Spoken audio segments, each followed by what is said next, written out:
Assalomu alaykum obunachilarim.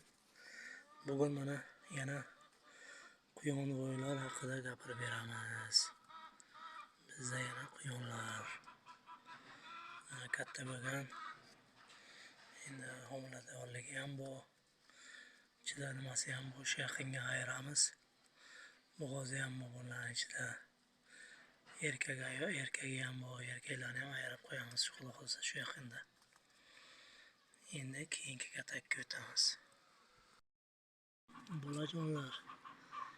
Bular 7 ta bolasi bor. Bular ayni o'g'il bolajonlar, ayni uyiga kirib ketyapti. Qorin to'yg'azib, o'tni yeb, ayni uyiga kirib ketyapti. Onasi bilan 7 ta bolasi. Mat и 7 штук детей. Детей все внутри. Вот.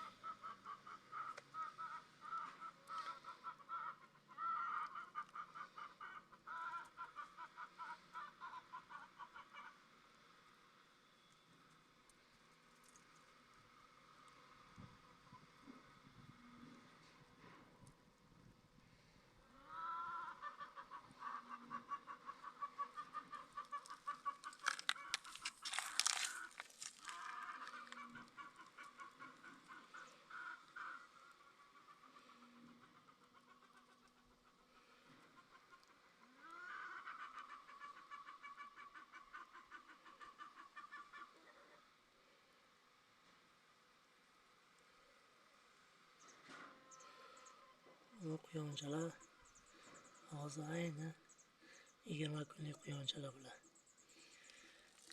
Bular 7 ta tug'ilgan. Onasi ichkarida. Hozir qolganlari ham chiqadi, bitta ikkitasi. Asosda chiqadi bular. Bular endi katta bo'lgan. O'zini nima qilaydi? Ovqatlanadi, onasini yemaydi. O'zlari ovqatlanayotgan bo'lgan hozir. Mana 7-inchisi ham chiqdi bolajonlar. Mana. O'zay o'rganib qolgan, ayni eshikni oldiga keladi.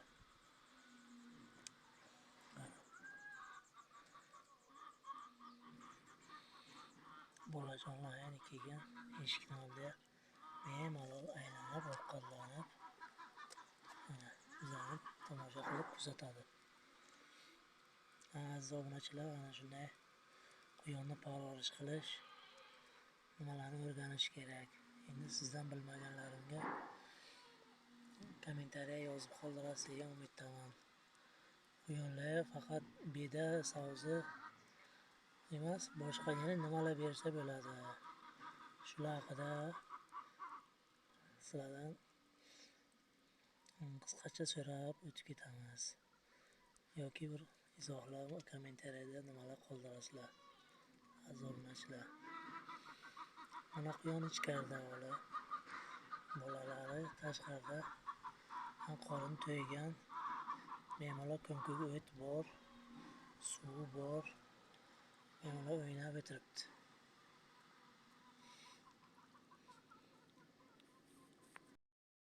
Quyonvoylarimiz bor bular. O'sa katta bo'lgan, bular ham ayni ayrilayotgan vaqt mavsumi yaqinlashib qolgan. Hozir bular bittasi urg'ochi, ikkitasi erkak.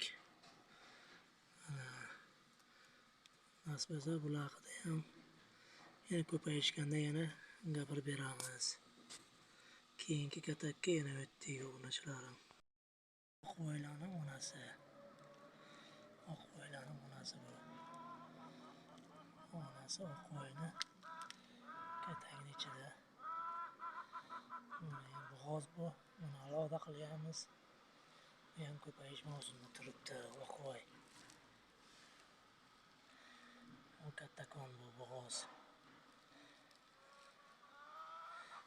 Nasib bo'lsa yana keyin katakka o'tamiz obunachilarim.